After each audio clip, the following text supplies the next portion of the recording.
అధికారం వస్తే మరింత ఒక విధ్వంసకరమైన రాజకీయాలకు తెరలేపుతారనే అంశాన్ని మాత్రం ఇప్పుడు మనం రైట్ సానుకూలంగా ఆ ప్రమాదం ఉండదని మాత్రం మనం చెప్తాం. రైట్. శేఖర్జీ సంక్షేమ పథకాల గురించి దయాకర్ గారు చెప్పారు. సంక్షేమ పథకాలంటే వాళ్ళ ఇంట్లో నుంచి ఇస్తున్నారా అనే దాకా కూడా కొన్ని సందర్భాల్లో ఎవరు ఇచ్చినా ఇచ్చేదే కదా అనేటువంటి కామెంట్ చేస్తున్నారు.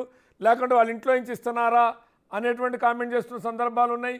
సంక్షేమ పథకాలు అవసరమే, ఎందుకంటే ఈ దేశంలో ఉన్నటువంటి పేదరికం కావచ్చు, ఇంకోటి కావచ్చు. కానీ సంక్షేమ పథకాలు లేదా మీరన్నట్టుగా కులం, మతం, ప్రాంతం, ఈ మూడు లేదా సంక్షేమ పథకాలు, అభివృద్ధి, ఏమేం ఫ్యాక్టర్స్ పనిచేస్తున్నాయి, ఏ సందర్భంలో ఏం ఫ్యాక్టర్స్ పనిచేస్తున్నాయి అని అనుకోవాలి. కొన్ని సందర్భాల్లో పుల్వామా లాంటి సంఘటన 2018లో మీకు బాగా వర్కౌట్ చేసింది. కొన్ని సందర్భాల్లో ఇంకో అంశం వర్కౌట్ చేస్తున్నాయి. ఆ రకమైనటువంటి రాముడి అక్షంతలు పంచారు. ఇట్లా అనేక ఫ్యాక్టర్స్, ఏమి ఫ్యాక్టర్స్ ఓటర్స్ని ప్రభావితం చేస్తున్నాయి? Welfare schemes, development, emotions. Srinivas గారు ఒక 5 విషయాలు ముఖ్యంగా రోల్ ప్లే చేస్తున్నాయి. ప్రజలు ఎవరిని ఎందుకు ఉంచుతున్నారు, తెస్తున్నారు, ఎవరిని ఎందుకు తీసేస్తున్నారు అనే దగ్గర ప్రజల మనసులలో ఒక స్పష్టమైనటువంటి నేరేటివ్స్ డెవలప్ అయినాయి.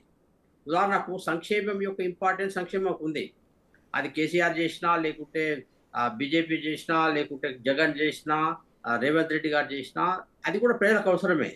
అయితే ఒక్క సంక్షేమం సరిపోదు. ఇప్పుడు నేను మొన్న ఆంధ్రప్రదేశ్ ఎన్నికల ఇన్ఛార్జ్ ఉన్నా, 2 months నేను విజయవాడలో ఉంటిని. నేను బండ్లో కూర్చున్న తర్వాత గతుకుల రోడ్డు రాగానే ఏం రా బాబు ఏపీ ఎంటర్ అయినామా అని అనేవాడిని, నిద్రపోయి కూడా. చూడగానే ఎందుకు ప్రజల వ్యతిరేకత ఉందంటే, నువ్వు సంక్షేమంతో పాటు స్కూల్స్, హాస్పిటల్స్, రోడ్డు, ఏదైతే బేసిక్ ఇష్యూస్ ప్రజల కోసం కామన్గా ఉండాలో అక్కడ మనం బ్యాలెన్స్ చేసుకోకపోవడం కారణంగా ఇబ్బంది వచ్చింది.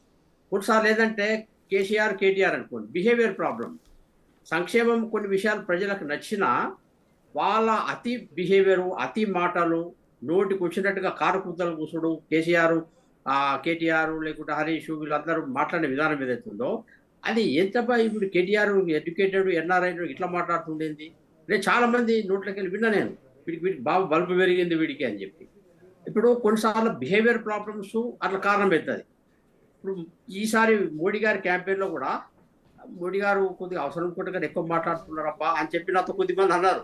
అంటే ఎక్కడో ప్రజలకు కొద్దిగా ఎక్కువ మాట్లాడినా వెంటనే ప్రజలు ఈయన ఇట్లా ఉంది అని చెప్పి వెంటనే అవుతున్నారు. ఇక్కడ కొత్త పరిస్థితి ఏం చూస్తున్నా అంటే, మా దగ్గర కూడా కొద్దిమంది నాయకుల విషయంలో నాతో అన్నారు, అరే కొద్దిగా వీళ్ళు బల్బ్ ఎక్కువైంది, వీళ్ళు ఎక్కువ మాట్లాడుతున్నారు అని చెప్పి మా నాయకుల గురించి నాతో కొద్దిమంది అనగా విన్నా నేను.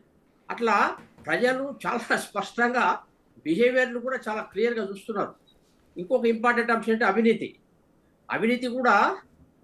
అవినీతి చేయడం ఒకటైతే, అవినీతికి సంబంధించిన విషయాలను సరిగ్గా అపోజిషన్ కనుక ఎక్స్పోజ్ చేసింది అనుకోండి, అవి కూడా కొన్నిసార్లు చాలా కారణాలు అవుతున్నాయి. కేసీఆర్ యొక్క అవినీతిని చాలా నీట్గా ఎక్స్పోజ్ అయింది, జగన్ యొక్క అవినీతిని చాలా నీట్గా ఎక్స్పోజ్ అయింది.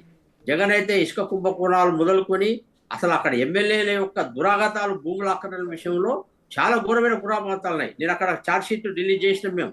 నేను అవన్నీ చూసిన నాకు ఆశ్చర్యమే, పాపా ఇంత వ్యతిరేకత ఉందా ఆయన మీద అని.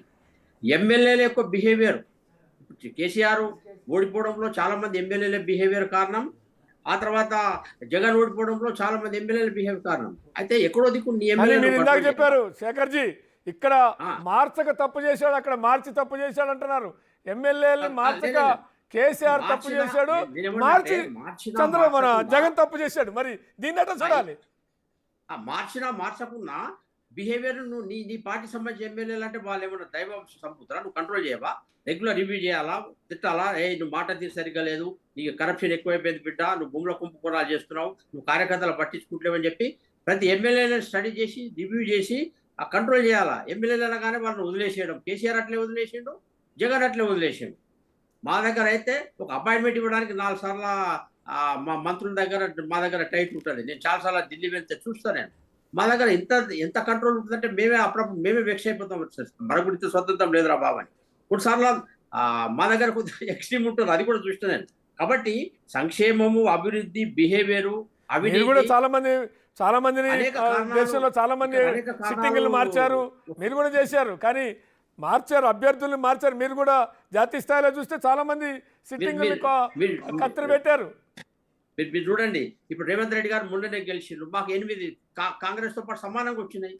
సమానంగా వచ్చిన ప్రజలు నేను ఎందుకు దాని మాకు గురించి 8 చెప్పట్లా, ఇచ్చారు? మీ గురించి అంటే చెప్తున్నా. సెంట్రల్లో మీరు కూడా సెంట్రల్ అభ్యర్థులు గవర్నమెంట్లో మార్చారు, కాంగ్రెస్ అయినా రాదు. మెజార్టీ అంటే ప్రజల్లో మీరు చాలా ఫలితాలు గతం కన్నా పెరగాలి. ఎందుకంటే మీరు కూడా వాళ్ళ మీద ఉన్న కంప్లైంట్సా లేదు వాళ్ళ పెర్ఫార్మెన్సా కారణం ఏదైనా మీరు కూడా చాలామంది ఎంపీలు మార్చారు, అయినా పోయినసారి కన్నా తక్కువ ఫలితాలు వచ్చినాయి, సీట్లు వచ్చినాయి అనేటువంటిది మీరు ప్రస్తావిస్తున్న దాంట్లో అంశం. ఇప్పుడు నేను ఎందుకు మేము ఒక 4 రాష్ట్రాలు ఎందుకు ఆ పరిస్థితి వచ్చిన దానికి అది నా అంతర్గత సమస్య, నాకు తెలుసు, అది నేను ఇక్కడ చెప్పలేను. ఓకే, మీరు చెప్పమంటారా? అంటే చెప్తున్నా, అసలు గుర్తు చేస్తున్నా. ఇంటర్నల్ విషయాలు కనుక